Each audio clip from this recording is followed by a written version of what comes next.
Good to see all of you. Greetings for Onam and Eid for those who are celebrating. I'm delighted that Karthik Venkatesh is here, my editor. I'm only going to make 4 short points before we go straight into the conversation with Anahita. I know she's waiting to have a go at me. Number one is the developments in Bangladesh more recently. And the fact that Sheikh Hasina didn't listen to her people, I think, is a message to leaders across the board. And I dare say for Mamata Banerjee, right across the border, that, when students speak, when farmers protest, when young doctors protest, it's not always political. It may, of course, as is wont, be hijacked by certain vested interests within and outside, but those voices need to be listened to, and the vox populi can often reflect the ground realities that leaders are not willing to listen to. And as Bhutto's case shows in my book, and autocrats across the world have fallen when the people have not been listened to. Of course, that's not to say that the army has a role in any of these transitions, and we'll talk about it. The fact that in Bangladesh, the army chief oversaw the transition to Muhammad Yunus, who is himself not an elected leader, as qualified as he may be, speaks volumes that in crisis situations like this, Bangladesh seems to have inherited the traditions of Pakistan, that the army is never fully out of the picture. And that takes me to the second point I want to make, which is that for democratic governments, experimenting with the military, I think, is a dangerous proposition. There are certain well-established status quos which are prevailing, which have prevailed, for example, in India, which I think should let remain. And when you tamper with the DNA, if you will, I used this word DNA at another talk, and a professor friend of mine gave me flack. She said it sounds a bit racist. I don't mean DNA in that sense at all. I mean a certain political DNA that we have institutionally ought not to be tampered with. So when you introduce something like, say, Agniveer, without the full understanding or collaboration of the military leadership, when you introduce AFSPA in states in India, when you bring in the army in an operation as sensitive as, say, Blue Star, then you're beginning to play with fire. And we'll talk about this evening as to how potentially there were scenarios where the army in India could have potentially, theoretically, gone the Pakistan way, but did not. But that's not to say that you take your democracy or you take an apolitical military for granted. You actually need to respect that status quo because it's not an accident. And that's the third point that I want to make, that there is a certain autonomy that institutions in India have enjoyed. That autonomy has been worked on over the decades. It's again not an accident. With that autonomy, at least as far as passive institutions like the Forge are concerned, that passivism ought not to be mistaken for indifference. That political passivism is a hands-off approach, which I argue in my book, creates political space for democratic institutions to grow. And that's certainly true of our earlier history. We may have achieved progress constitutionally, if you will, where the balance has shifted. You have a Supreme Court which declares what the Constitution is. You expect governments to listen. You certainly expect the armed forces to listen to those diktats. But that, again, is something we've worked on and not achieved overnight. And there is therefore much to be said about non-events in the Indian political history, especially when it comes to the non-event of a military coup. They also serve who stand and wait, who only stand and wait, I think, is a truism. And a fantastic book that I just began to read, in fact, after my book, I wish I had access to it earlier, is by this scholar called Maria Rashid. It's called Dying to Serve, where she speaks about the effect of soldiers killed in action in Pakistan and what sort of effect it has psychologically upon the families. And she argues that many of these families see the army as the sort of alter ego of the nation, right? So for them, it's not just an emotional loss, it's not a personal loss. And I'm sure to some extent it's true with us as well, that that loss is seen as a greater sort of sacrifice to a national good. But in Pakistan, it goes a step ahead. It is a sort of a symbiotic relationship that the common folk, many of whom are from rural Pakistan, share with the army in Pakistan still. And it's seen, therefore, as the centerpiece of nationalism, and therefore never really out of the picture. And therefore, we need to be able to contrast exactly what has happened in Pakistan over the last 70 odd years to see how we've perhaps done better in our democratic example. And the last point I want to make is a more personal one. I have a cab driver friend in Abu Dhabi, actually. His name is Rashid Iqbal. He's from Pakistan, a newly sort of developed friendship. He's from a town called Gujarat, which I didn't know exists in Pakistan, but it's a town in Punjab. And it was a chance flagging down of a cab. We got chatting, aap kahan se hain? And he said, hum Lahore se hain. And then we started to speak in Punjabi, but obviously I'm Punjabi. I have to make that confession up front. And after a while, when he dropped me off, he said, "Twade naal Punjabi gal karke dil nu khichda hai." In other words, speaking to you in Punjabi tugs at my heart. And the point I'm making here is that there's a certain connect that people have. We're a partition family. And that language is central in Pakistan. Apart from the personal connect that people to people have, and I think across both sides we've made much, more than much of our differences, disregarding many similarities and common histories. But politically, I think the point that Punjabi as a language and the Punjabis as a people in Pakistan are dominant belies many myths. People have assumed that Pakistan is a monolith Islamic state, etc. But it's actually far from the truth, as our conversation will show. That when it came to Bangladesh, the fact that the Bangladeshis or the East Pakistanis were Bengali speaking didn't sit well with the Punjabi dominant political class in Pakistan. So, friends, with these introductory comments, I thank you once again for being here and look forward to the conversation. Thank you. It's good to see a robust turnout today, even though there have been two other discussions on the book in Bangalore itself. I think it speaks to the subject of the book and how interesting it is, as well as how interesting Aditya Sondi himself is, as I'm sure many of you know. So Aditya, I'll get straight into this. I was really curious about why you had actually picked this subject. I mean, obviously not just for the book, but for your PhD. Uh, is there a connect in your family to the army, and is that what made you interested? Could you speak a little bit to that? Really, no direct connect to the army, but indirectly in the sense that my paternal grandfather was a civilian employee at the staff college in Quetta.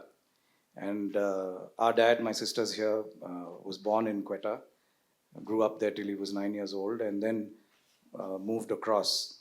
So, somewhere at the back of my mind, I think this unaccounted connection with Pakistan is still there, which I think most partition families feel, as do folks across the border who've crossed over. And we were talking about a play that I've written, which is actually set around partition and so on. But I think when it came to the PhD per se, the reasons were more my general interest in military history and the fact that as much as I wanted to keep away from research in the law, that's sort of bread and butter, I still wanted to have some broad connect to the idea of the Constitution and constitutionalism. And therefore, I thought a topic of comparative politics, institutional politics, I think would fit the bill. And you have delivered the Thimaya lecture on the Indian Constitution, which is also been printed. So that's another thing too for people to read. The idea that India and Pakistan are completely different now seems so obvious that one perhaps doesn't stop to think why. Uh, let's start with India. Do you think that the role of the army could have been different in post independence India? Were there inflection points which could have made a difference? Yeah, those points were indeed there, and I highlight about 6 or 7 of them within the first 10 chapters when there was a direct crisis almost in civil military relations. And those included the pre 1962 episode when Krishna Menon, Nehru, General Thimaya, and others were really not able to find that happy middle ground. And those reasons are multiple. They were over operational matters, they were over matters of promotions, they were over matters of nepotism, and also importantly, the China threat, which unfortunately the civilian leadership didn't take seriously enough. And the 1962 debacle, in fact, proved it. And that sort of loss of face to the army in Pakistan, I think would have almost 100% justified a political maneuver. So those instances were there, and as I mentioned, Blue Star, the emergency, the IPKF, which we can all talk about a little later. Those instances were there, but I think in all of these periods of strain, when there was an arm wrestle between the civilian and military leaderships, not to mention the several supersessions that have taken place. India, at last count, has had about 30 supersessions at a chief level, whereas Pakistan has had 2. And that tells you something. The fact that the government can do that and get away with it also tells you that the military is probably not regarded as highly as it ought to be. Those points were certainly there, but I still don't think the either the catalyst or the intent was there on the part of the military to go beyond. And I would dare say that was also the case with Pakistan up front. There was a revolt early in Pakistan's history, but that was again sporadic. And there really wasn't any posturing by the military in Pakistan, even in the early days. The invitation to the army and the imposition of martial law came from the executive.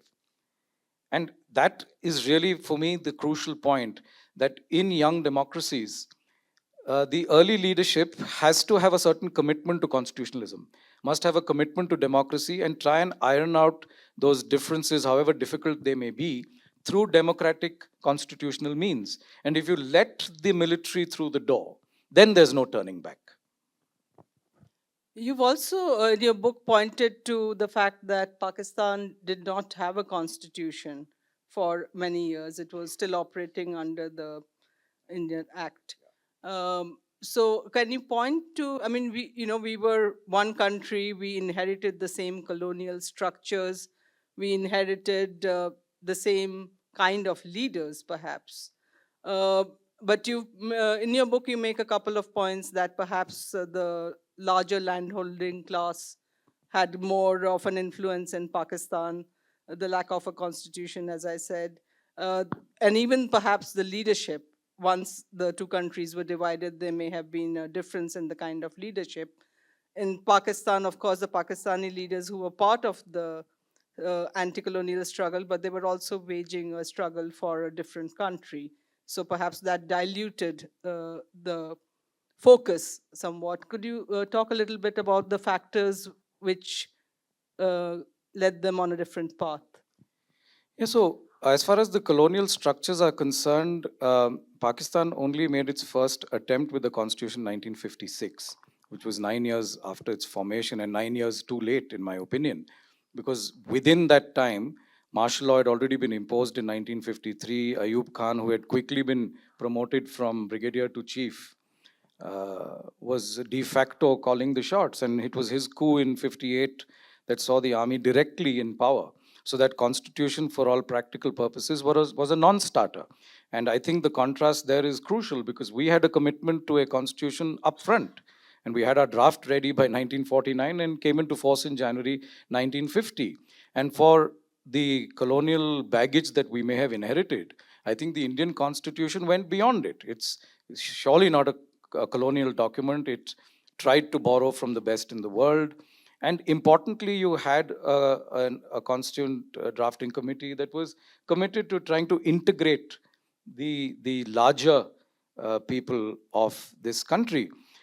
And there was a leadership crisis too, I think. Jinnah was, in a way, the sole face for Pakistan.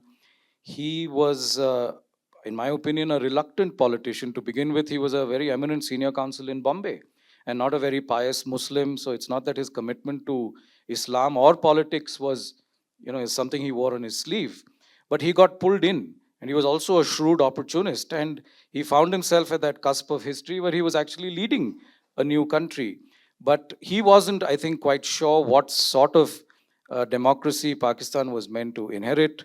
And it's really not for him or anyone to say, right? It's for the constitution to say. And he died early too. He died within a year or so of Pakistan's formation. And that created a huge leadership vacuum, which I think is, again, very important. India was fortunate to have multiple leaders. They were leaders who were, many of them were lawyers, trained and exposed to Western ideals of democracy, if you will, which they tried to bring in, coupled with a very unhealthy sense of threat from the army, which I write about. Nehru saw the early generals as threats. It's on the record, and he didn't see the army as a collaborator. Whereas in Pakistan, after Jinnah, Liaquat became the prime minister. He was a lawyer himself, a good man. He trusted Ayub, and that's something you'll see in the book. At every stage, the president or the prime minister handpicks an officer who becomes their bete noir, whether it's Musharraf or Zia or whoever. And he was assassinated. And after his assassination, the structure under the Government of India 1935 Act continued, which meant you had no elections. Pakistan had its first full and direct election in 1970, which is startling. And it's in that scenario, the absence of a constitution, the absence of tall leaders, the feudal politics of Pakistan, which is a reality, and the linguistic bit, which I tried to mention, the dominant, Punjab as opposed to, say, the Sindhi-speaking belt in Karachi or the Khyber Pakhtun and so on, and of course the trust deficit with East Pakistan. I think all of that was this cocktail which was tailor-made for extra constitutional solutions. And how quickly would have the army acted otherwise in Pakistan, I don't know. But as I say, they were invited. And once they were invited, two or three things happened which have stayed with Pakistan and I think stayed with Bangladesh also in a way, which is that A, they were seen as this nationalistic savior institution. They were seen as being more morally right than anybody else. And for the military leadership, in turn, it meant they tasted power, right? I can't speculate and say how would Indian generals have behaved had they tasted political powers. I've argued that our officers remained in that British traditions of officers and gentlemen were apolitical, but it's not that the Pakistani officers were very different. They went to the same schools, they went to the same military academies, they inherited the same sort of etiquette, if you will. But having tasted power, having gotten deep roots in the economy, it was a sort of a fait accompli scenario that they would always stay. So your book goes a little bit into something I find very interesting, the mention of the paramilitary forces which were set up by India. In Pakistan, as you point out, the leaders called on the army to quell unrest and discontent. But in India, a lot of the internal security operations have been carried out by the paramilitary forces. Can you give us a little bit of an overview of the paramilitary forces and their role here? Because that almost disappears from discussion. Yeah, I think that's a very important facet of the civil military peacekeeping law and order apparatus in India. You have the police, which is under the control of the state to maintain law and order. You have the military, which is meant to protect you against external aggression. But then you have a lot of gray area in between, like AFSPA, for example, which we'll perhaps come to later. But the paramilitary are interesting because paramilitary is a combination of both the police and the military in many cases. in some cases not. The I'm not so concerned about the composition of the respective paramilitary forces because we have many. I think the control structure is more important to talk about.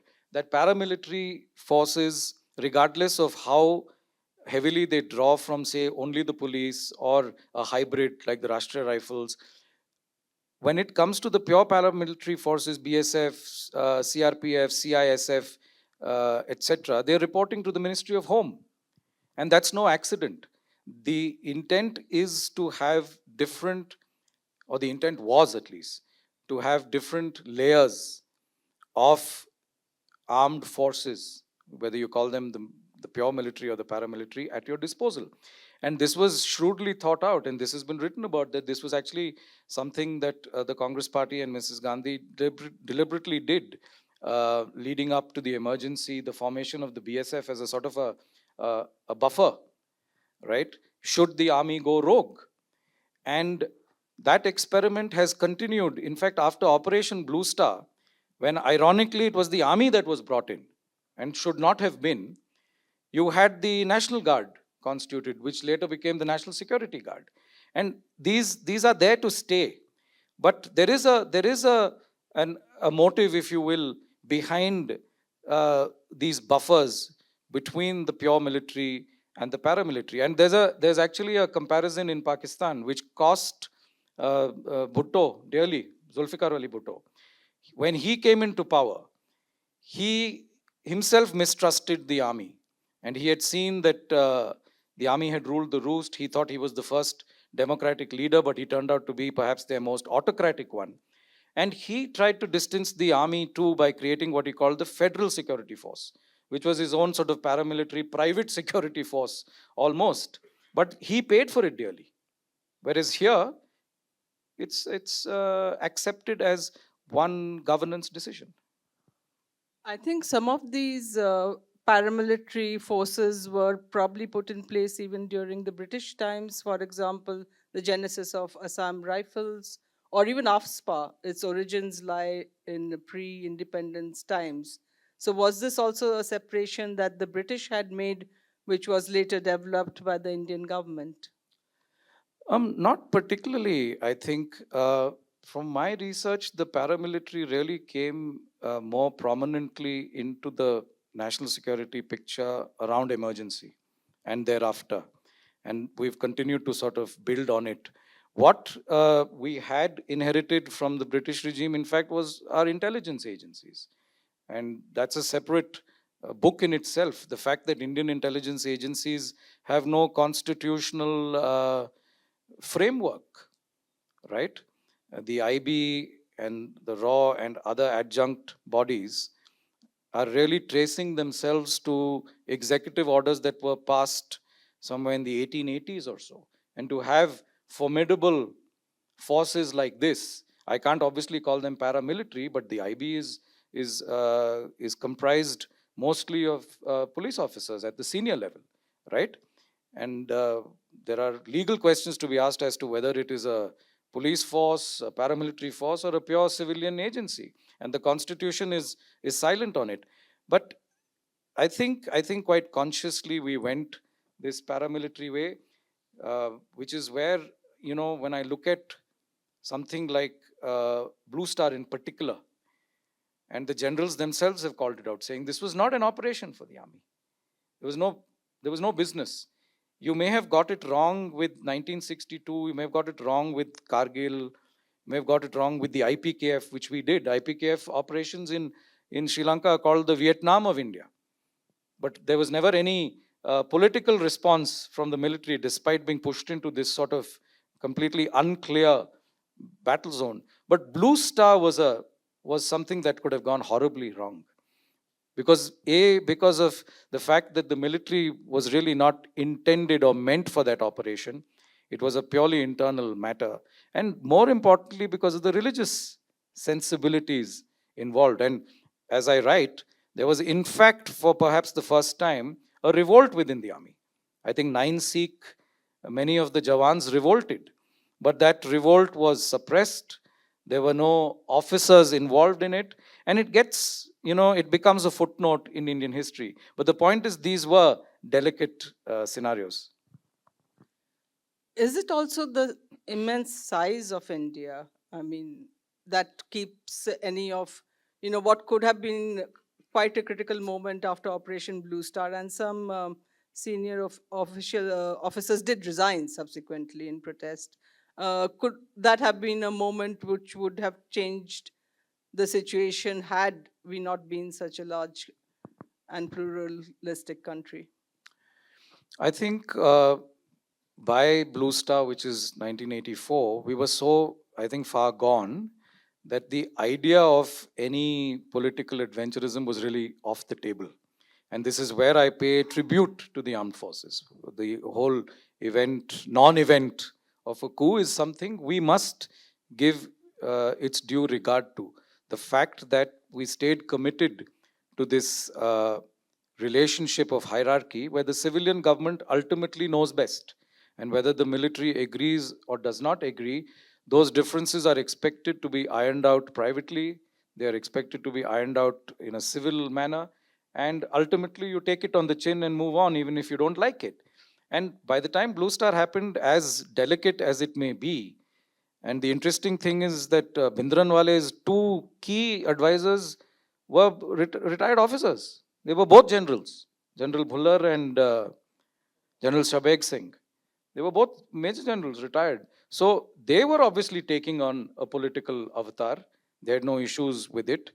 But as far as the other side was concerned, in fact, the aftermath of Blue Star is very telling because two or three things happened, which are which are crucial. General Vaidya superseded General Sinha, which by itself is a big deal. And if you read General Sinha's biography, he's gracious enough to have taken his supersession and stepped away. But he talks about these things, and he talks about how the constitution is supreme and governments ought not to run away with it, etc., which is taking you into new turf of civil military relationships. The other thing is the assassination of General Vaidya, which is again a big deal, right? The assassination of a chief in Pakistan will bring the house down. And thirdly, a direct outcome was the assassination of Prime Minister Gandhi herself, Indira Gandhi, which was again directly related.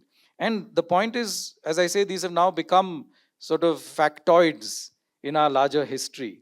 But they could have upset the apple cart. But you're right, by then, I think the realization was there that this sort of thing doesn't happen here. Call it a tradition if you will. Also, yes, factored with the size, and people have argued this, saying that the size of India also made it unwieldy. But one can never tell because there's never been an attempt at it, right? So was that a factor or not really becomes then academic. Related to the size, your book also has a chapter on AFSPA and its use, where the army comes out in aid of civilian authority. Now, because you've said, I think, in another discussion that, if the entire country was under AFSPA, for example, it would be akin to military rule. But because India is large and it happens only in certain parts of the country, but quite a substantive portion of our country is under AFSPA. What is the need for that, do you think, and what is the impact of that? Yeah, so AFSPA, I think, now remains one of these. Can you just explain briefly in case there's someone in the audience who's Yeah, not so familiar with it? Yeah, so the AFSPA is really the Armed Forces Special Provisions Act, which entitles the central government by an executive order to declare a certain area as a disturbed area and then introduce the military in that state or in that disturbed area to maintain law and order, simplistically put. But there are And we have it in large parts of the Northeast, in Punjab, in in Jammu and Kashmir. Kashmir, we've had it. It began in Assam in the northeastern states. It moved to Kashmir. It's been imposed in Punjab. It gets, interestingly, also withdrawn from time to time. And many times at the instance of the generals themselves or the officers themselves who advise that AFSPA is really not needed. But the point is, it remains a political decision. But there are two or three elements to AFSPA which I think need to be talked about.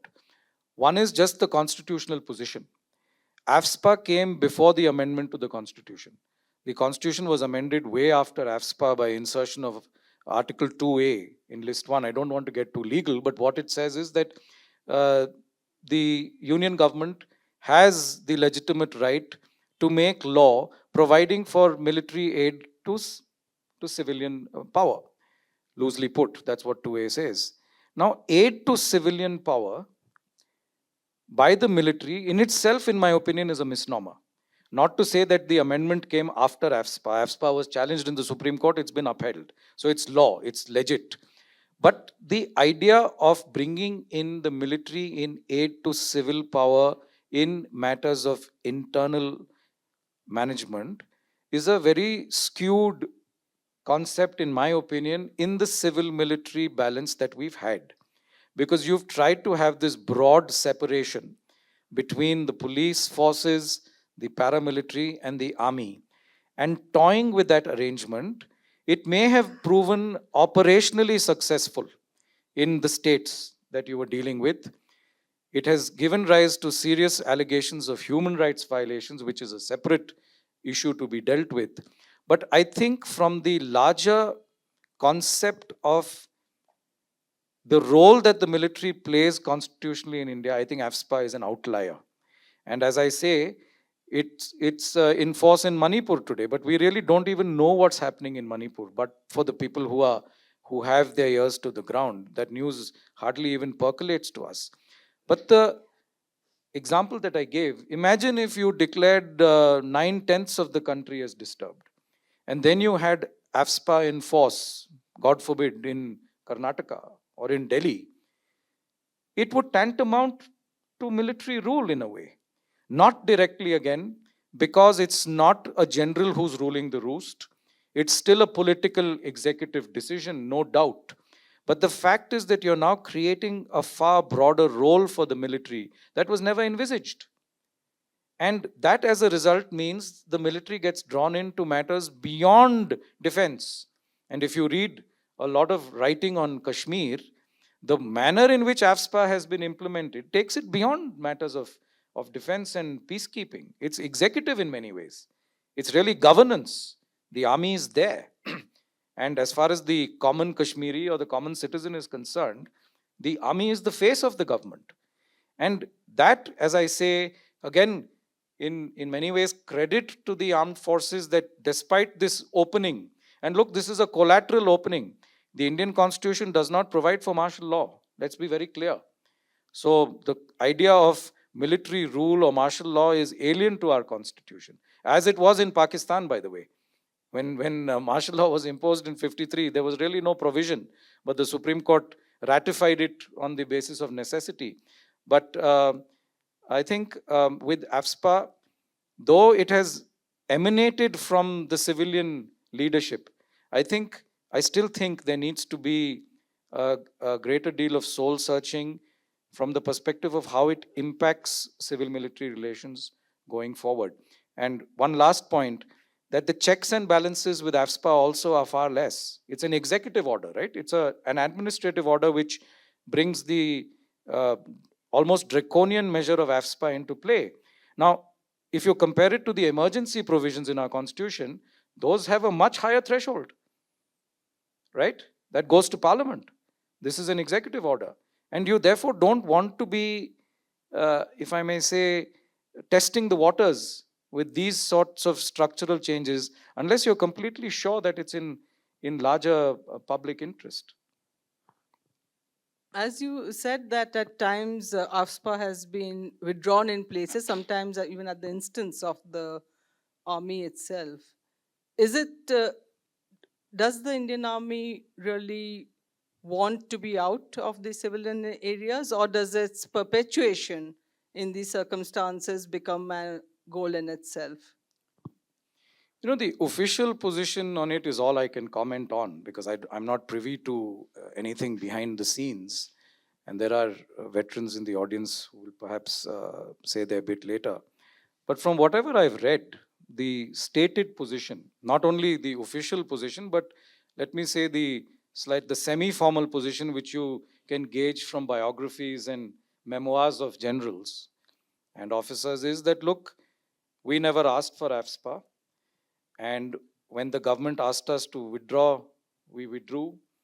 And in fact, General Padmanabhan, who recently passed, says in his book that there were instances where he himself advised the government to withdraw AFSPA, but the government paid no heed. That again, I think, is an important factor. Not paying heed to the general's advice in Pakistan is a sure shot self goal, as many leaders have discovered to their dismay. But here is a general saying, I said so, but no one listened to me. So that's the official position. But how it plays out behind the scenes is hard to say. As I argue, if you're vesting the military with more power than is contemplated in the constitution, then it's for you as the executive and the government to think long and hard about it. Because once you do it, then the shot is fired and it can go any which way. I think we're perhaps fortunate that the collateral with AFSPA in this sense has still been low. The collateral, I think, on the human rights is a different question altogether. But I don't know if the civilian leadership was thinking about it. And what checks and balances and what guarantees did you have in place should things go wrong? Let's come to Pakistan. I mean, the role of the army from very close to the inception, and your book really delineates, we know it, but you really bring out each of the circumstances and all the events in which, the army has stepped in to dilute civilian control. And we sitting here, it looks like the army has always been in charge in Pakistan. But you make also the point that there have been shifts. There's a difference before 77 and after 77. Aisha Siddiqa, who I spoke to here in BIC some time ago, talks about the fact that now the army prefers indirect rule rather than direct rule, and that is perhaps far more insidious and dangerous. Can you trace for us a little bit the trajectory of the role of the army? Have there been distinct phases? Yeah, so in the explicit sense of the army being in power, the compartments are very clear. That from 47 to 58 was that flux. You had martial law. Uh, the coup from Field Marshal Ayub came in 58, and he assumed power and he stayed in power for almost 10 years. And he was interestingly overthrown by General Yahya Khan, his own man, if you will. And he, paradoxically, as is the case in Pakistan, is credited as being perhaps their most democratic leader. He's credited with having held the best and the freest elections leading up to the 71 election, which was the watershed when actually East Pakistan began to pull its weight. But post the loss in 71 was, I think, a watershed moment for Pakistan when it could have pulled back, because a lot of the legitimacy of the military in Pakistan comes from the people. It doesn't come from the constitution, really. It doesn't come from structures. It comes from a certain acceptance by people. For us today, as a people, I think, however dissatisfied we may be with our democracy, the idea of a general in power is obnoxious. We just won't have it. But in Pakistan, 71 is a good 24 years into independence. The army was the mainstay and it was acceptable, it was credible. But the loss in 71, leading up from the loss in 65, told the common Pakistani that the army was busy doing other things. And that was the discourse that, look, you should have been fighting and winning wars, you've been busy playing politics.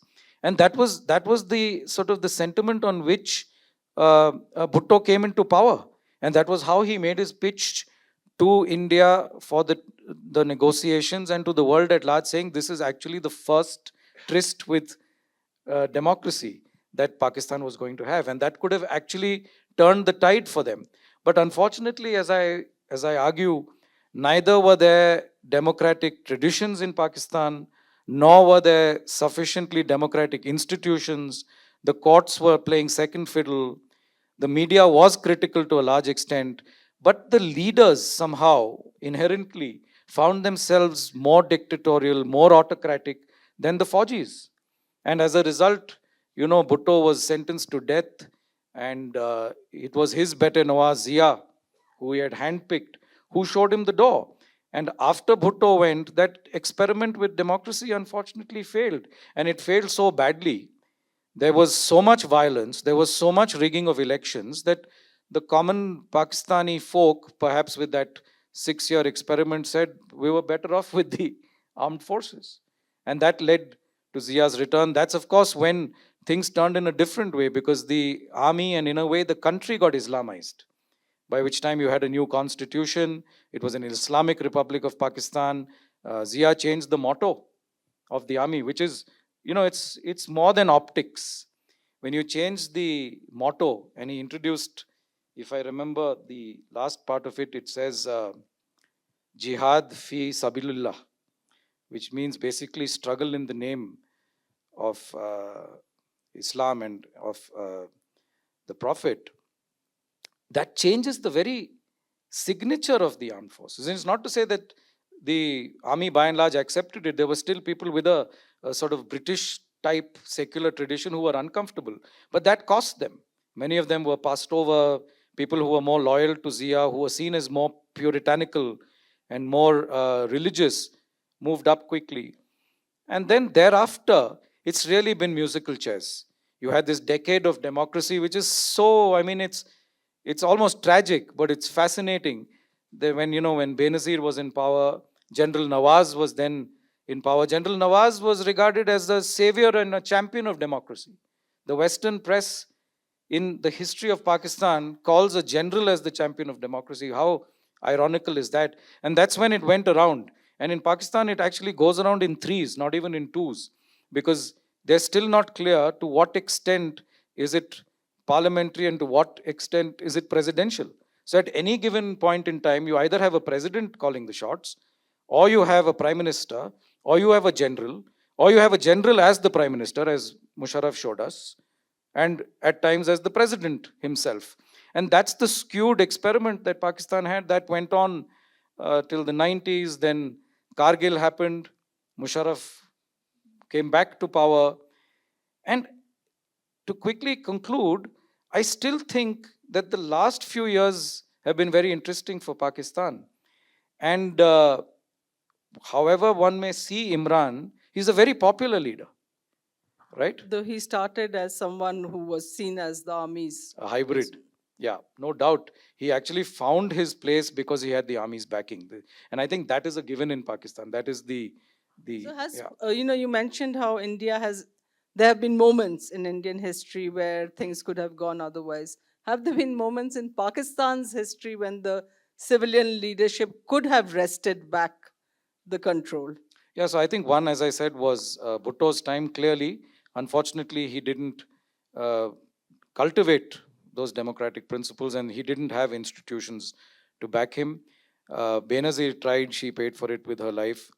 Nawaz Sharif, I'm ambivalent on, because he ultimately, I think, had a very selfish perspective to leadership. He had a business interest deeply entrenched, and that seemed to have dictated the way things went. He was perhaps shrewd enough also to know that you don't upset the apple cart too much, but he did that, and he paid for his post with Musharraf overthrowing him.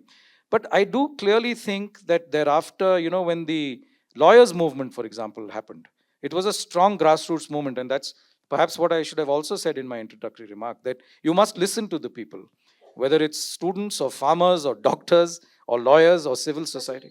Especially lawyers, right? Especially lawyers, yes. Thank you for that.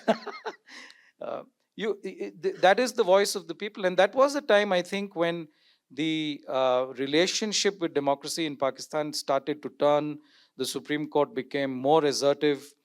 And as I say, Imran came to power on the back of the army's support, but he became his own man. And into his second term, he was clearly calling the shots. And even though he's out of power, you know that his colleagues won as independents, which I think is a very strong political statement. I think you have to give credit to the Pakistani electorate there, that they were able to say, we don't want the establishment anymore. Don't give us a hybrid democracy where your every set of leader is really a shadow for the ISI and the army. And the fact that they were able to support independence tells you that the churn is happening in Pakistan. But unfortunately, I think, and this takes me back to the fundamental point, that if you don't get off to a good start, then you're going to pay for it. And we have had these fissures in our country too repeatedly, but we, I think, still have the shock absorbers to get back to the mainstream without having extra constitutional solutions. Whereas in Pakistan, unfortunately, that's never the case. The army is always lurking, and as Ms. Siddiqa rightly says, it's probably more ominous that they're behind the scenes, because they probably play more mischief that way. I want to get to Bangladesh, but one more question on the Pakistan army. They have, of course, had a love-hate relationship with a lot of armed groups, some which have been used against India right from 47, and some which have been used to create trouble in Afghanistan. There are, of course, now a law unto themselves, so the army goes in to quell them, but again, part of the army or some groups are favored and supported. What is the impact of this? Is that also something which is, are they creating this also just to stay in power, apart from, what their goals vis-a-vis an enemy country like India? Yeah, so two or three things here. One is, I think after 9/11, the role of the Pakistan army changed significantly. I think Musharraf felt obliged to toe the American line more than ever before. And as a result, some of the problems that the Pakistan army had created themselves in their borders with Afghanistan, they were now required to quell. And even as things stand today, the Pakistan army is being pushed back on those fronts, losing soldiers and officers on a daily basis. And in some ways, this is playing into a larger question as to, are you fighting your own people? And are you fighting your own religious comrades in a way?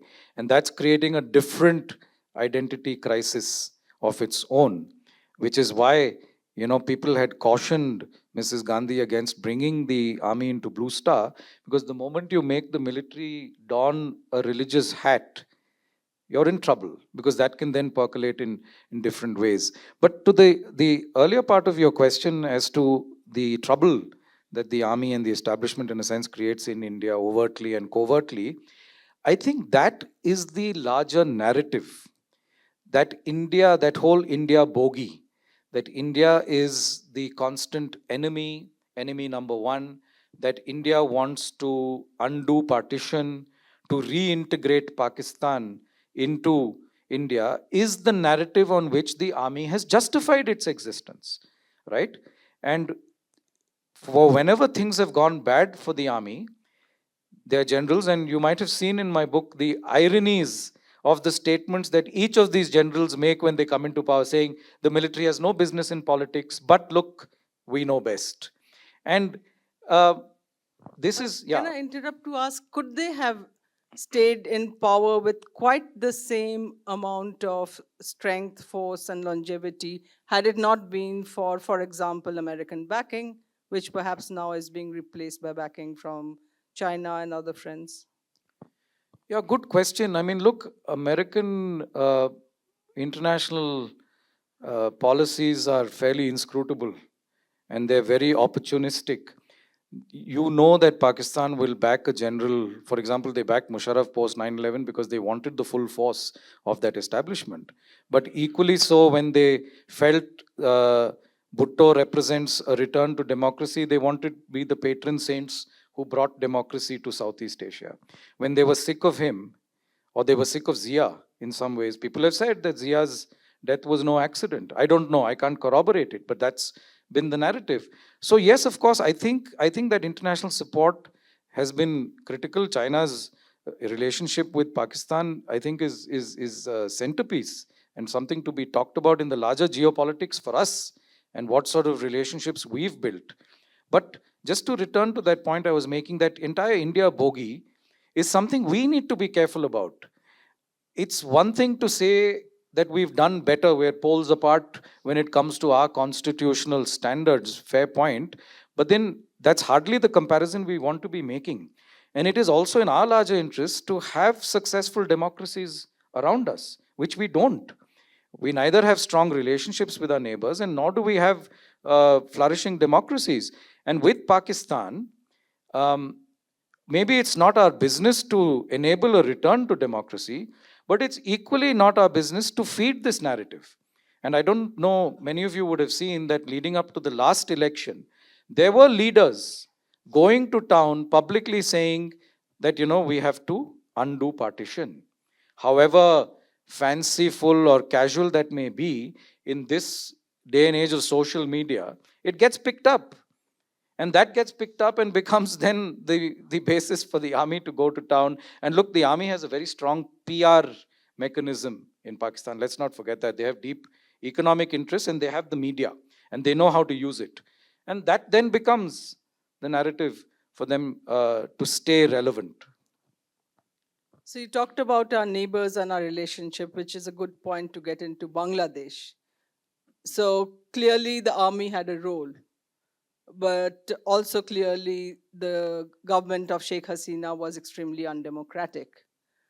And clearly you had some foresight, or your editor did, and you've added a chapter on Bangladesh to your book. Can you talk a little bit about that? Yeah, first about the foresight, that credit goes entirely to Karthik. I thought I was done with my research and writing till one afternoon in Koshis. I think many of my Koshis friends are here. Prem is here. Koshis, where else? Where all the writing and the ideation happens. Karthik said, why not have a chapter on Bangladesh? And he was spot on.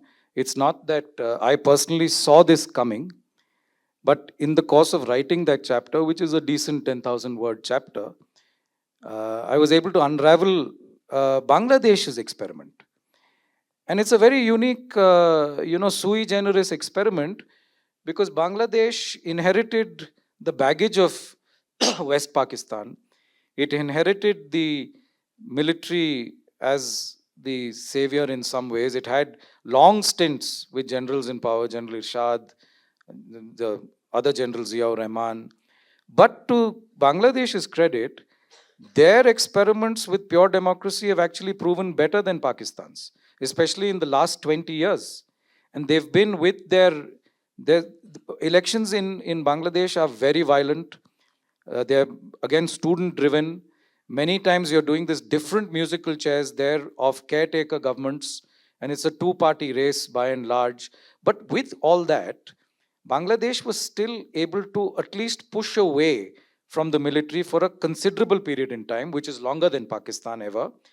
Secondly, do well economically.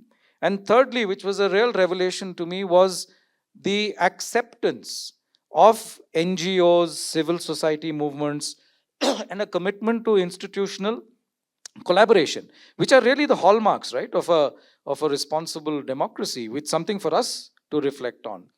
But with all that, somewhere I do say in the book that, will this status quo prevail? And quickly you've seen how that house of cards has come down. And for that, the blame. So what is your analysis of the role of the army in this situation? I mean, finally, it was also a refusal to fire more on those protesters, and then it stepped away very quickly. In fact, I think the role of the military in Bangladesh in this particular episode has been minimal. That's my sense. I don't have enough feedback or knowledge to say that there's been a behind the scenes role. I do think that at its heart, this was really a student led movement. There's no doubt it's been hijacked in 2-3 ways, right? It's been hijacked along religious lines, it's been hijacked along political lines, and some say it's been hijacked by intelligence agencies from both Pakistan and the US. I don't know how far that's true. The first two are there to see. But the blame here lies with the civilian leaders. These are things you could have corrected. Sheikh Hasina was popular, but she was also autocratic, led a very violent regime, oppressed and suppressed dissent brutally, and was still, I think, really didn't listen to the voice of the people. That's what I said. She brought in reservation policies which harked back to the role that people had played in the liberation of Bangladesh. Now, that's a very sensitive topic. She and her father were, of course, directly involved in that liberation process. She obviously has a soft spot for those, the Mukti Bahini, who fought. But I think in some way she was tone deaf to the sentiment in Bangladesh, which equally pervades, which thinks that India was responsible for 1971, that Bangladesh should have never been spun off, and that there is a certain mothership that Pakistan is, with whom that connection should have remained. And as a leader, you're expected to take that into account. And look, there's one other point here, I may be slightly digressing, which is the decision in Bangladesh to have the Mukti Bahini integrated into the army. India consciously never did that with the INA, right? And the Rokhi Bahini was also set up by Exactly. Mujib. Yeah. And all of that in some ways has come back to haunt her. And that's where I think the presence of the army chief is unsettling. It speaks volumes. By all media accounts, the student leadership does not want the army to have the last word as it has done historically, which is a democratic principle. But that said, you have an unelected leader, you have an ad hoc transition, you don't have courts that are overseeing this transition, you have the army chief who's in a way blessing the new incumbent. And really, what that means historically, both in Bangladesh and Pakistan, is that it's up for grabs. Now, today, perhaps in 2024, the military leadership, both in Bangladesh and Pakistan, has probably smelt the coffee and said, this, being there overtly is not the best policy. The tide has turned. There aren't many such examples worldwide. People know better. The youth have different demands, and they don't necessarily see the army as the savior. But that said, if you don't have a facility to constitutionally return to the mainstream, it's anybody's game. I'd like to open it up to questions, but while the lights are being turned on, I hope. My last question to you, I'll bring it back to India. What has the possibility of a larger army role, which could, I don't see a coup, but in some other form, is it even possible in India now? And what does you've mentioned briefly the politicization of the army. What does that mean for us? Yeah, I do personally think we're past any potential threat of a coup. That's my gut feel basis my study. But that still doesn't discount the fact, and I began with that doesn't mean you take this for granted.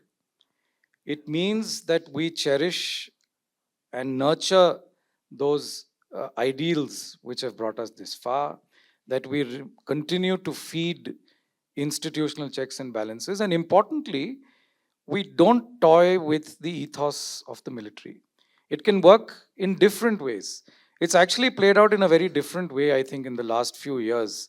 And there is that short chapter on 2008 and beyond, where I talk about how the Agniveer experiment, the CDS experiment, which was actually meant to be an ideal solution, it's proven to be anything but that. And this direct politicization by introducing selfie points, etc., which some of you may not be aware, it is actually a diktat to the troops that you have selfie points at particular spaces at your regiments or your units, where soldiers slash officers are expected to go and speak positively, not about their role or their officers, but speak about the government. And that's really propaganda, for the want of a better word. That comes with a different advisory, which is that soldiers going back to their native villages are expected to talk about the good work being done. This is nothing but politics. And please, for God's sake, appreciate the fact that the army remained apolitical by choice. And what you take for granted today was not a given in 1958. And as Jairam Ramesh says in his book, when there's a coup in Pakistan, Delhi is on edge. It may not be on edge because the generals are doing anything. General Thimaya at the time, however tall and popular he may have been as a leader, he had no political ambitions. General Karyappa initially had something to say. He did a quick turnaround and stayed true to the apolitical side, as I write about. But Delhi was still on edge and saying, look, if this can happen in Pakistan, it can happen here. But fortunately, we dodged that bullet, right, for a multitude of reasons. And if you've come this far, you have problems galore of your own, as we do. Why upset this apple cart? And that's where it takes me back to some of the writings of General Sinha and so on, saying this idea of civilian obedience. Whose orders does the military listen to? Is it the bureaucracy? Is it parliament through law? Is it the courts through their judgments? Or is it an interpretation of the constitution by the army leadership itself? And the last is the most problematic one, because that's exactly what Ayub and Zia used to say our constitution expects us to hold fort, though it really doesn't. And that's where, if you've had this fine balance, where despite emergency and all of these crises that we've gone through, we've been able to somehow come back to a status quo without the army having to make a choice. Please don't go down that road where at some point the forge needs to make that choice. And on that note, are there any questions? It'll be great if the questions are pointed so that we can have more of them. This gentleman in the front and that gentleman there. Two questions. As a futurologist, One, please. One, okay. one and one later. Okay. With do you see a potential future of more democracy in Pakistan and less of the military, and a potential a little more closer ties between the nations, and then the impact of China in that context per se? I snuck in the second question. Yeah. Yeah, look, I'll perhaps say less about the second. I haven't, quite frankly, studied the role of China in geopolitics that much, except to know that Pakistan has warmed up to China and vice versa, and their interests seem to be aligned. And the driving factor there is India, and to keep India at check.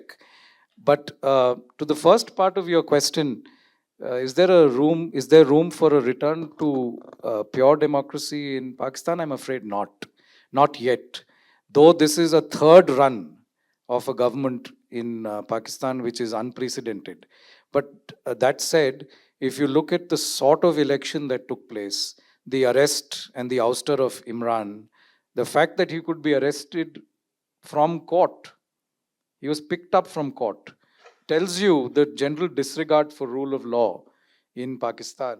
And another recent serious development, which is the arrest of the former ISI chief by the army itself, tells you who's really in charge, right? And I don't personally think, from everything I've studied, that the military or the ISI are ever going to yield full space. In India, people have said that the Supreme Court has grown in a more activist and lopsided way, maybe not instantly or right at the start, but certainly over 75 years. There's no doubt that the Supreme Court today, in our structure, is the institution that declares what the Indian Constitution is, regardless of what the Constitution actually says. But in Pakistan, you have not had that facility to create room for any other institution to enable a democratically led and elected government to be free in its governance. And as is always the case when it comes to key issues of defense, international relations, etc., you have to have the blessings of the army chief. Now, this is difficult to establish officially, right? But I think that's the way it is, and that's the way the cookie is crumbling. And unless there is a real groundswell in Pakistan, I think this sort of hybrid arrangement will continue. So you mentioned the Agniveer policy and the selfie points. There's also another thing that's going around is removal of all colonial vestiges from the military, like changing of the naval flag and so on. In your research, did you find any traditions where you replace all the colonial legacy traditions with your own, and it has either a happy ending or a, it doesn't work out so well? Yeah, so I think I alluded to one of these, which was what Zia tried to do, which was to Islamize the army. And that worked out in very drastic ways. It not only, I think, affected the uh, half chance that Pakistan had towards being a secular republic, it also communalized the army itself, which had its own sort of unstated ramifications. And that has defined the way in which the army as an institution has grown. And that to me is a precedent that we need to think about. Discarding colonial baggage is very welcome. But when it comes to a secular institution, please don't then replace it with an Hindutva alternative. If you're doing that, that's a dangerous experiment. If you're doing away with a colonial badge or a uniform, I think the old guard is not very comfortable with it. Probably the new uh, uh, rank and file and even the officer class may welcome it. I'm really not on that. But if you start subtly in that process bringing in some form of religious, and we know today in India religion doesn't stand alone, it doesn't stand apart. Religion is politics and politics is religion. If you're bringing that experiment in with secular institutions, then I think you're down a slippery slope, and that's what we need to watch out for. Yeah. In your research, did you look at the access to see here? Yeah. Access to finance specifically, because at least on India, the government of India decides the budget for the army. In Pakistan's case, how much of it is from the government and how much of it is from the external, from specifically from US? From the US? Yeah. No, I honestly didn't look at it from that perspective. What I did examine is one of Imran Khan's problems was when he started to roll back the defense budget without consulting his chiefs, right? And that didn't go down well at all. And that in the long run was really one of the reasons he paid the price that he did. My examination of the financial relationship that the Forge in India has with the government has been slightly different, which is to actually look at how the governments across governments have really not given the armed forces their due. And every pay commission has been a different battle that the armed forces have fought, unfortunately. And I use that to argue that we've actually, therefore, in a way, ill-treated the armed forces. You don't have an assertive military, fine, but there are certain areas where you ought to have treated the military and the veterans with far greater respect, which we have not. And the fact that you still have officers going to the armed forces tribunal fighting for rank, fighting for pension, fighting for parity. This is very important. As much as civil military relationships mean that the military listens to the civilian government, it doesn't mean that in service law there is a disparity. You can't then say that a brigadier and his counterpart or her counterpart in the secretariat ought to be treated or paid differently. And unfortunately, that I won't say discrimination, but that disparity is there to stay. And I think these are the things that a white paper on civil military relations in India should address, saying, let the government itself walk those steps and course correct those. Yeah. Hello, sir. Hello, sir. Good evening. I'm here. Yeah. Hi. Okay. Am I audible? Yes. Yes. So, given the recent admission or acknowledgement, or the several news media calls it as a slip of tongue by the army chief in Pakistan regarding the Kargil war, after denying it for several years, almost 25 years, I think.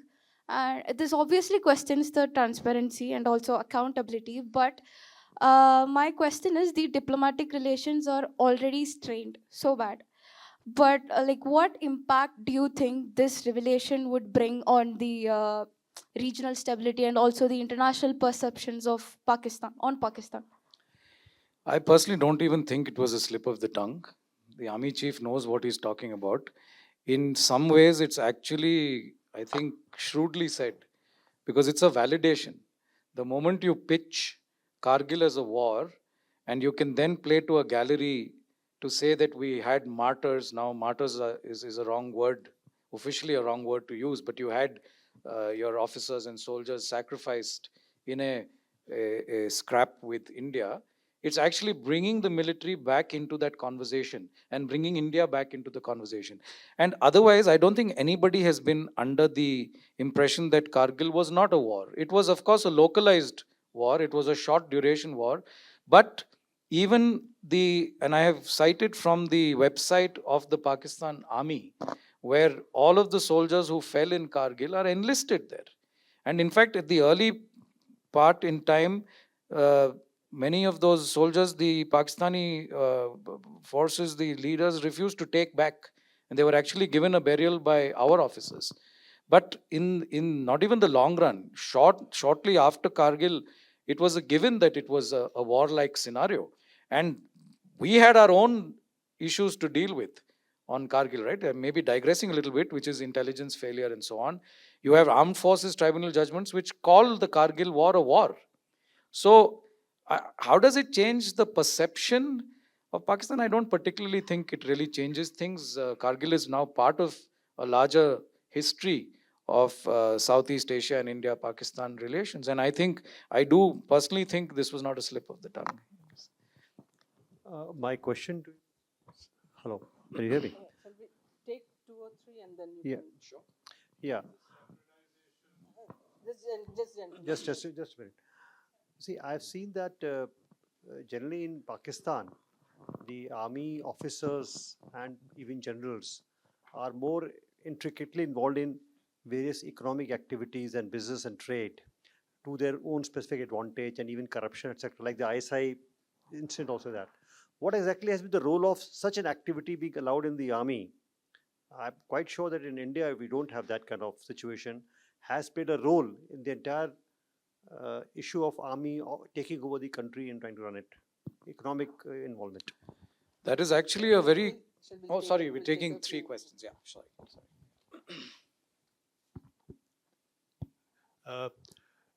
Is the saffronization of the army more than an experiment? Is it a project?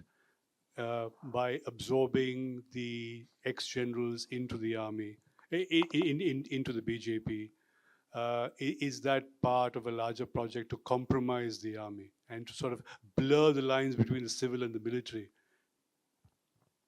One question there that...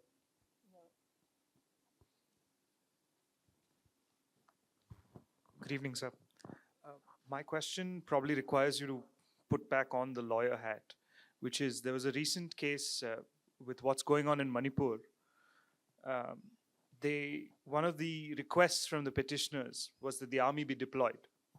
And there the Supreme Court said we refrain from deploying them.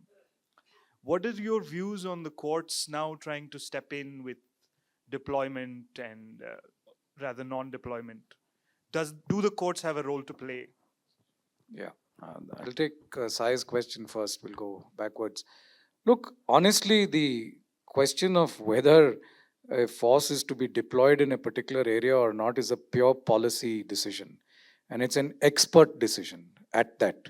It's not a policy decision that courts, lawyers, you and me, or judges really can get into. And in that sense, I think the court would do well not to interfere in cases like this. And whether a war-like situation, tomorrow you might have a PIL saying, let's go to war with Pakistan. And do you then expect the Supreme Court to take that call? I hope not, right? So clearly that's beyond the domain. But there's a different issue in Manipur, if I'm allowed to say, which is the friction between the local police and the military there, which is actually a very dangerous situation. Because as much as we talk about civil military, within civil military also comes police-military relations.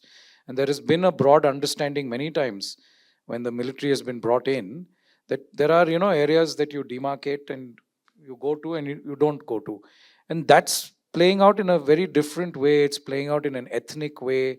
The army is being seen as the outsiders or an imposition, etc. And that has a different ramification, but clearly not for the courts to determine. And the Manipur police has now asked for training in MMG operations from the army while wanting to keep the army out of the operations. Correct. And that, I think, speaks to a different form of trust deficit on the one hand. It also speaks to a different question as to what role the police sees for itself in Manipur. Ranjan, your question, is it a policy of saffronization? I don't think I can go that far for two reasons. One is this is never going to be stated.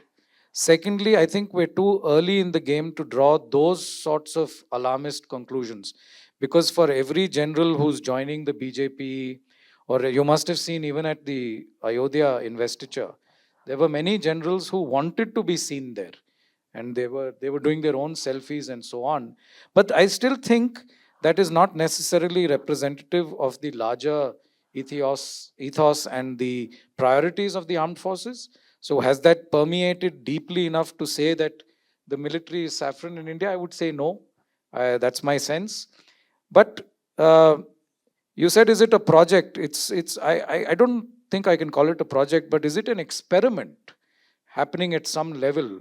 Perhaps yes. And then I'm afraid to say, if that's the case, then both sides are in on it. It's not just the government who's experimenting. I'm afraid to say there are senior officers who are willing to play that game. And that should bother us. There was a general whose autobiography was shelved, General Narvane's autobiography, because apparently in those his 300, 400 pages, there was a page about how Agniveer was imposed on the armed forces. That was enough to ask him to shelve it, and he did so. And we have to ask those questions. Does civil-military relation mean subservience? And so your question about I think that is something I should have said, that the doctrine of Milbus, that Aisha Siddiqa in fact herself has coined, military in business, is crucial. When I spoke of the army getting accustomed to power, it's not just political power, it's economic power. And that power is deep-rooted.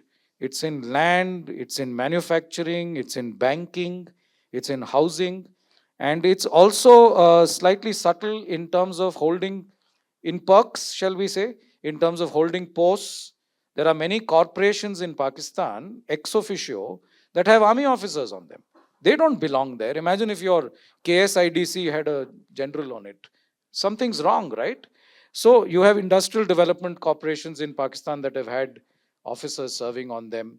And therefore, those economic interests, again, are so deep-rooted. It takes me back to another question, that will the army ever yield that space to return to democracy? Not. And that's one of the key reasons that they remain in power. Any more questions?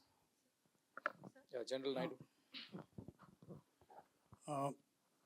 At the tail end of your book, you talked about Agniveer and second part was CDS? about these people going to their native places during Yeah. leave and talking about what the government has done. While the rest of the book is very profound in all its statements, this sounds like a quick thing in the papers, the morning papers. I wish it was not there at all. As far as Agniveer is concerned, it is still too new. I am personally against it because, being a Gurkha, we haven't had recruitment of the Gurkhas because of Agniveer. But there is a method in what they've done it. Maybe the pension bills are rising so high that later on we may have a problem. That's one. As it is, the government is thinking of revising the terms of Agniveer. So why did you have to rush in and do this? Number one. Number two, about telling people when we go on leave about what the government has done. And General Ambedkar has reacted he's an activist. He has reacted quite rightly. But that order, I think, has been withdrawn. So why do you have to rush in and put this as a exciting point?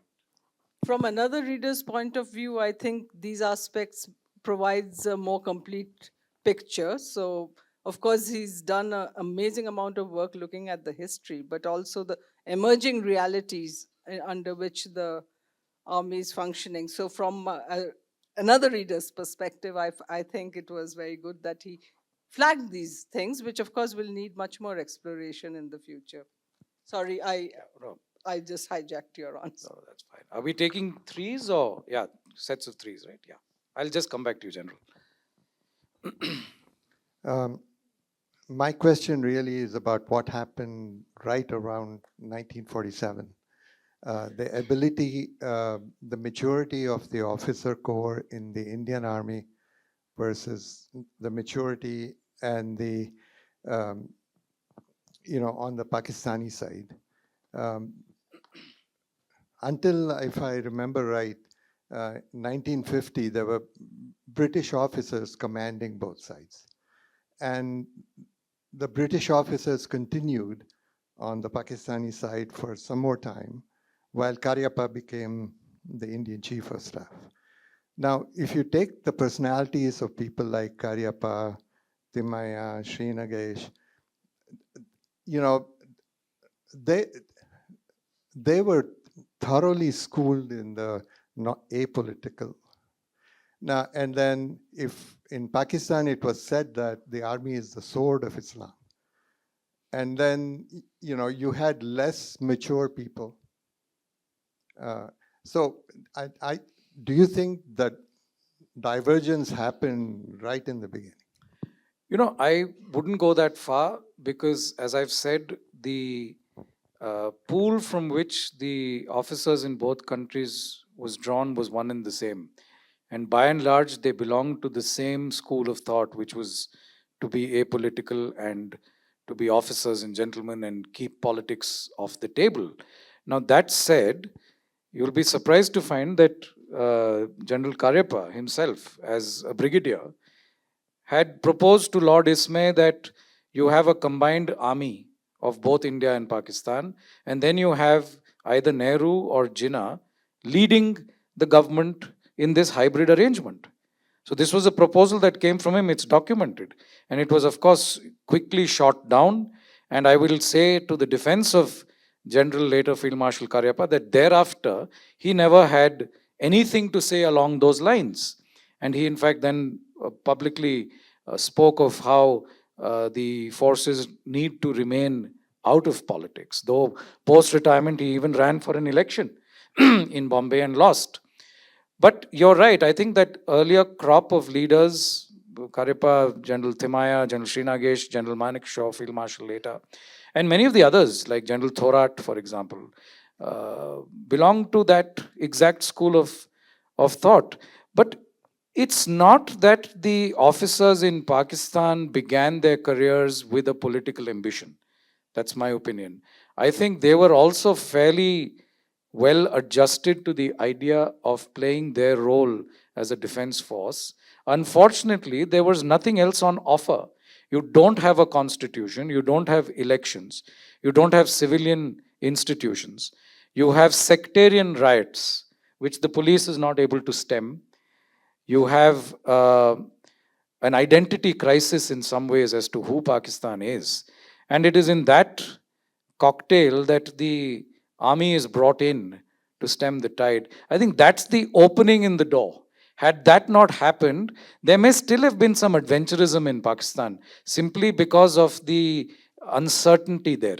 Clearly, Pakistan had greater political uncertainty than we did in the early years. But to let them into the door, I think, was the cardinal mistake.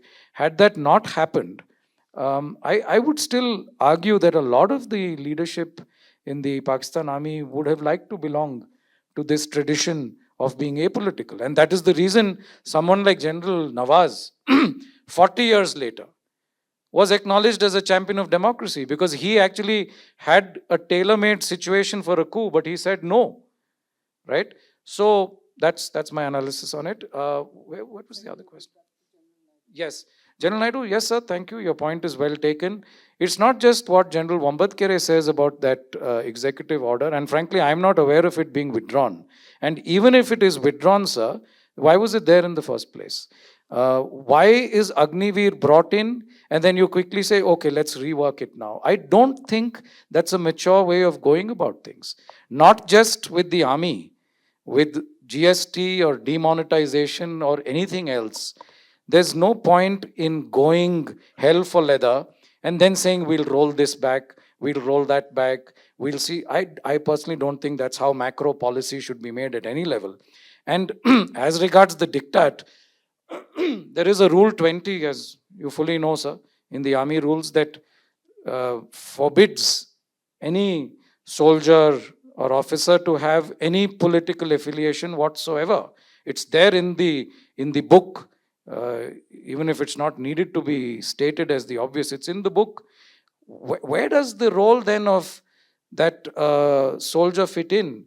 Does he then adhere to the rule, or does he adhere to the executive order of the Ministry of Defense saying you must go back and say good things about the government? So maybe this is a storm in a teacup, maybe, but I still do think a lot of these things need be done only if they're necessary, and on more important things like Agniveer, I think they need to be done with the concurrence of the officers, and by all accounts that's not been the case.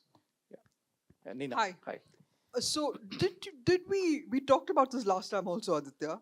I'd like to bring it up again. Why is it that we don't talk about General Sundarji?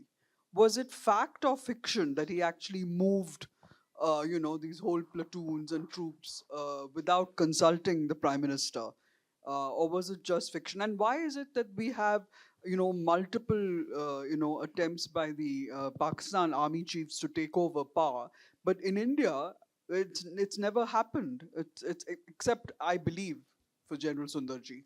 Am I wrong? Should I take that? Or? Of course, please, because we're Yeah, close. we're out And of maybe time. just explain what the incident was Yeah. for some people who may not know. So it. frankly, Nina, with the movement of troops by General Sundarji, I have not been able to corroborate it from any written source. But if you read, I think B.G. Deshmukh's biography, who was then the cabinet secretary, he's on the record to say that the government needed to practically admonish General Sundarji because he was running away with the discourse. He had political statements, he had things to say about the political class, which were really not expected from an army chief. And they had to frankly ask him to hold his horses. But on the aspect of movement of troops, you know the example of General V.K. Singh, right? And that one report that emerged in the Indian Express, which said when Raisina Hill was spooked and people thought that he was moving troops to Delhi, which he has publicly denied, saying that it was just business as usual. My point is, this is exactly the sort of stuff that perhaps needs to be written and researched in far greater detail. I've failed in doing it, but there isn't even that much writing around it. You go back to the web, and on this VK Singh episode, you'll find the Indian Express, I think Shekhar Gupta's article, and you'll find General VK Singh's denial. Not to mention he became a minister later. There's that. And even when General Chaudhary was the chief, when Prime Minister Nehru passed in 64, was it? He actually moved more forces to Delhi because he anticipated that there could have been, riots, or there could have been a law and order situation. Of course, it's a different question whether that's for the army to worry about or not. But that really created palpitations in Delhi. People thought there was something happening. So there have been these odd instances, but none of them, frankly, lead up to anything beyond what that particular operation or that particular incident was about. Admiral Bhagwat's removal. Removing a chief in Pakistan means the Prime Minister will be out. Whereas here, you've had chiefs passing over others, and you've had a chief of naval staff removed.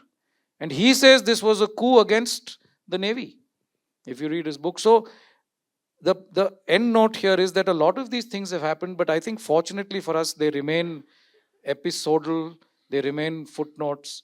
They're not the larger narrative, as it were. Yeah. So Nina, I think that's a suggestion for you to do some research and write another book. If there are any more questions, otherwise okay, I'm being told we have to end.